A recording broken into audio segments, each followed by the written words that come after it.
गणपती बसला की त्याच्या पायावर हात ठेवून एक शपथ घ्या. पहिली शपथ अशी घ्या की माझ्या घरामध्ये मी अशाच विचारांना स्थान देईन ज्यामुळं माझ्या समाजात प्रेम, मैत्री, शांतता राहील. या सगळ्यावर पहिला आघात कशात होतोय माहित आहे? हेवे दाव्यात. तुम्ही पोरांच्या समोरच काय, तुमच्या मनातल्या मनात सुद्धा हेवे दाव्या बोलू नका. नात्यातलं कोणी पुढे गेलं कौतुक करा, नात्यातल्याला एखाद्याला यश मिळालं कौतुक करा, गावातल्या वस्तीवरच्या कुणाला चांगलं काही झालं त्याला जाऊन शाबासकी द्या, त्याला हार तुरी द्या असं नाही, त्याला पंचपक्वान्न नेऊन द्या असं नाही, पण जाऊन त्याच्या पाठीवर हात तरी मारा, शाबासकी तरी द्या. त्याच्याविषयीचं प्रेम व्यक्त करा. स्पर्धा, हेवा दावा, वैर, खुन्नस काही करू नका. एक. आणि जर जगाचं कल्याण खऱ्याच अर्थाने करायचं असेल तर दुसरा विचार आपल्या घरामध्ये सोडा, दारामध्ये सोडा, गल्लीमध्ये सोडा, गावामध्ये पण येऊ देऊ नका. तो म्हणजे मी जातीयवादाचा विचार करणार नाही. मी जात पात कसलाही माझ्या घरात विचार करणार नाही. कारण का हा सगळ्यात मोठा बॉम्ब समाजात ठेवला जातोय ज्यामुळं समाज उद्ध्वस्त होणार आहे. ज्याचं राजकारण आहे, ज्याला काही खेळायचं आहे, ज्या स्वार्थ साधायचा आहे, देव त्याच्याकडे बघून घेईल. मी माझ्या घरामध्ये जात हा शब्द आणणार नाही. का बरं मी असं वाक्य बोलतोय? माझा नातू आहे 16 वर्षाचा, आता तो 11वीत गेला. त्याच्या 10वीची परीक्षा निकाल झाल्यावर तो एक दिवशी माझ्याकडे आला. घरात होतो, बाहेरून आला. तो म्हणाला, अब्बा एक प्रश्न विचारू का? मी म्हटलं विचार. 15 वर्ष पूर्ण झालेत. तो म्हणाला, आपली जात कुठली? मी म्हटलं आपली जात? तुझ्या डोक्यात कुठून आलंय? माझ्या 15 वर्षाच्या नातवाला 15 वर्षात माझ्या घरात जात हा शब्दच ऐकायला मिळाला नाही. जात ही जोडणारी गोष्ट राहिलेली नाही, तोडणारी, उद्ध्वस्त करणारी आहे. त्यामुळे ज्यांचा स्वार्थ आहे त्यांना काय करायचं ते करू द्या. बघा, कीड येणार पिकावर. मी सगळी कीड थांबवू शकत नाही. माझ्या पिकावर लोंब्या भरल्यानंतर, धान भरल्यानंतर, 3ऱ्या 4थ्या कांड्यावर ऊस आल्यानंतर त्याची कच्ची पक्की खन्नी कशी करायची, कीटकनाशक कसं मारायचं हे मी ठरवणार आहे.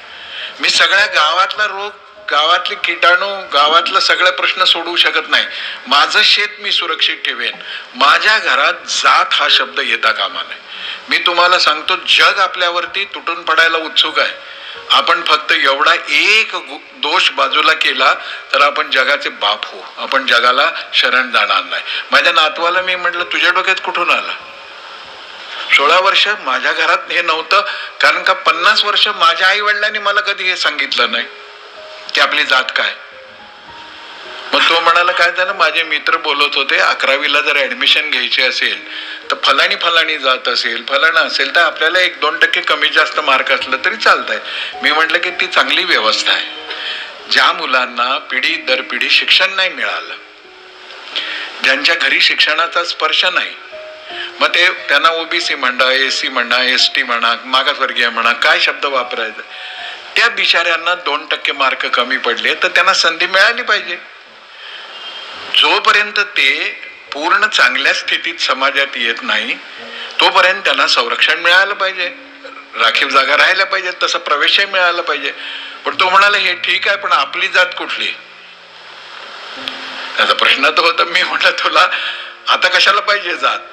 तो म्हणाला, नाही, मित्र असं विचारतात तुझी जात एकदा काय सांग, मग तुला कोणत्या कॉलेजला. मी त्याला सांगितलं की आपली जात माणूस आहे. तो म्हणाला, सगळेच माणसं आहेत. मग मी म्हटलं, आपली जात भारतीय आहे. तो म्हणाला, सगळेच भारतीय आहेत. मी म्हटलं, आपली जात हिंदू आहे. तो म्हणाला, ते झालं धर्म, जात कुठली? बघा काय, मला कळत असून सुद्धा माझ्या घरात माझ्या उभ्या पिकावर ही कीड आली. मी सावध होतो, माझ्या लेकाला, सुनेला सावध केलं. मी म्हटलं, प्राण गेला तरी चालेल, जातीवाद आपल्या घरात येऊ देऊ नका. आई बापांवर ही जबाबदारी आहे.